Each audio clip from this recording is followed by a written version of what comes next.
This just in, Penn Badgley is explaining why dating his Gossip Girl co-star Blake Lively was a struggle.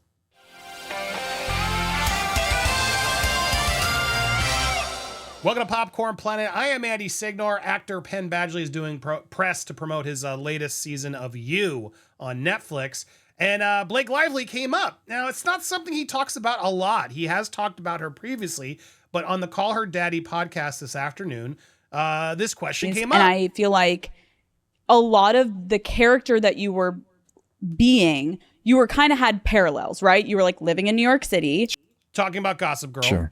You were also living in New York City at the time for the show. You were dating Blake Lively. You were dating Serena on the show. Mm-hmm. Did you feel like you were able to like separate your actual job from your reality and actually able to like grow in your 20s? Or did it all feel like it was kind of merged?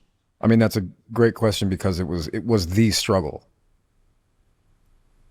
You know, I mean, I don't know if he meant it that way, but now the headlines are running with it. The question's really a broader question of what was it like to live with so many parallels, but one of those parallels was the fact that he was dating his on-screen love interest as well, Blake Lively.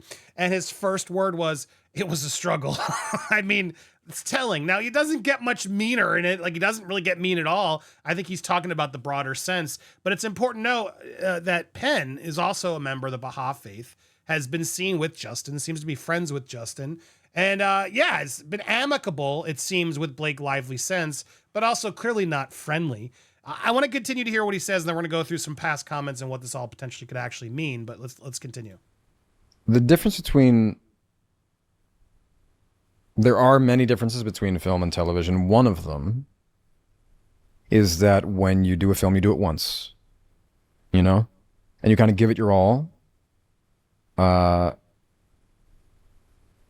then you move on, whether you want to or not, you know, you do. When you do a television show, you're doing it constantly. Because of the nature of that show and because of celebrity culture at that time, especially, it was like, you know, I remember like, you know, suddenly the influx of interviews being asked about, like, I remember doing something for, you know, Cosmo Girl or something. That's a thing, right? Teen Vogue was just like, you know, dating advice or like, by the way, like, I think I've been on one date in my life, like spent most of my time just sort of either in a relationship or not. And I remember just the feeling of, this guy takes his time.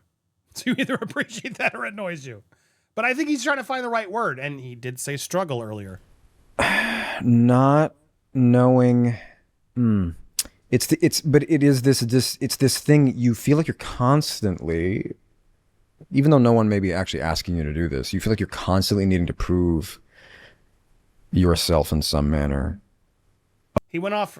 Gil does go on tangents. He's right. There's a difference between film and TV. Film, it starts, it ends. You move on. And TV, it lasts for years. Playing that character, people responding to that character. It's a lot more different. Otherwise, what are you doing? I mean, you know, what is the space? This, you know, this kind of thing has evolved over the course of however long, you know, but we didn't have podcasts like this back then where you could explore things at length and depth. You know, they were looking for a quick soundbite, and it was just like, okay. Yeah. All right. Okay. All right. Uh-huh. It's like, that was the media. It was way worse back then. He's right. You know, interfacing in that space can actually feel really crazy, and you suddenly feel the need to perform, and you're just like, why can't I just say something fucking normal, you know? Like, why can't I? And so what starts to happen when you're in this one role for a long time, you know, the aspect of celebrity being a part of it, a huge part of it, there is not enough separation, I think, for anybody. You're seen as this person, you're called their name out on the street. It's hard. You also constantly have to be that person at work.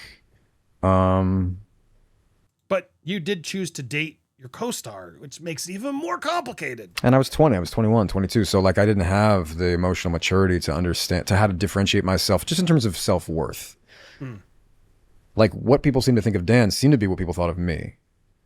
And now I had enough sense, enough intelligence, enough self-worth, enough just, like I wasn't like losing myself, but it bothered me. Well, and I feel like that makes a lot of sense too, because even as you're saying that, I'm thinking about like very specific people could look back at their time in like Hannah Montana, for example. That is the biggest mindfuck for Miley, where it's like you're playing yourself, but yeah, you can watch the full podcast. I thought she had another. I thought it was. I watched a lot of this. That was the most interesting part, but it was really the struggle that everybody's jumping in. But to be fair to Penn, I think he's just talking about the general of it all. It didn't feel like he was really knocking her fully. Now, what's interesting though is whenever he speaks remotely positively, it seems like negatively too. It does get pulled back when Blake needs it. Now, I'm speculating this myself because the Mirror ran with this a couple days ago. So it was on the 20th. Out of nowhere, Penn Badgley says his ex helped save him amid struggle with fame. Now, you might think this is something that came up recently in his press tour. Nope. It's from an article in Variety from, where's the date? 2023. So over 2 years ago. Somehow this resurfaced right amongst the affidavit stuff that Blake's doing, the shady affidavit stuff. Out of nowhere, a random Penn Badgley article came up with an old quote where he did actually say that Blake helped him in his sobriety. To be honest, I never struggled with substances. Blake didn't drink, and I think our relationship in some ways saved me from forcing myself to go down that road.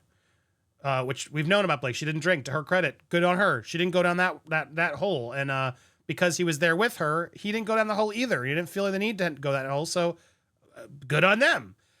This article not only brings up that, but brings up a ton of other articles and mentions of what, they previously had said about each other. You and your ex had to work together after she got married to Ryan last year. Was that difficult? No, we were ultimately professional. What did the end of that relationship teach you? I don't know if I can distill it into a sentence or even articulate it. We were very much caught up in the show. As he was just saying to Alex and Call Her Daddy, which itself was a 6-year endurance test.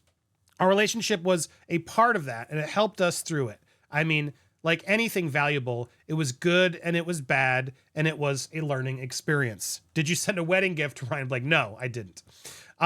So there was another one where Penn acknowledged, and this is from a while back, 2015. Penn talks amicable silence with his ex-girlfriend.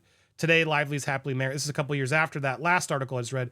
She's happily married to Ryan, whom she just had a child. This was 10 years ago. We haven't spoken in a while, Badgley told HuffPo.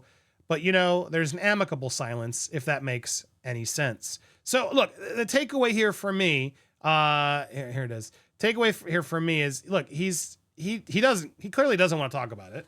He's also not afraid to talk about it, but he's not going to talk about her negatively. He seems to be more professional than that. Seems like a good dude. Seems like a guy who has found more maturity and inner, being knowledge. Like you could just tell he's figuring himself out more. He feels more confident in himself. So I think he's just trying to explain why it was so hard to separate himself back then at a young age, playing that character in Gossip Girl, which everyone was relating him to, mixed with dating, everything. I get what he's trying to say. I don't think it was as negative as some of the headlines out there are trying to claim, but I also do think it was a subtle reality check. If I can't imagine it was easy, it must have been a struggle. What do you think, though? I want to hear your thoughts down below. Make sure you leave a comment down below. Hit that subscribe button. Hit that bell for all alerts. Smash that thumbs up as well, and let us know your thoughts. We got a lot more news coming your way here on Popcorned Planet, your source for celebrity pop culture happenings.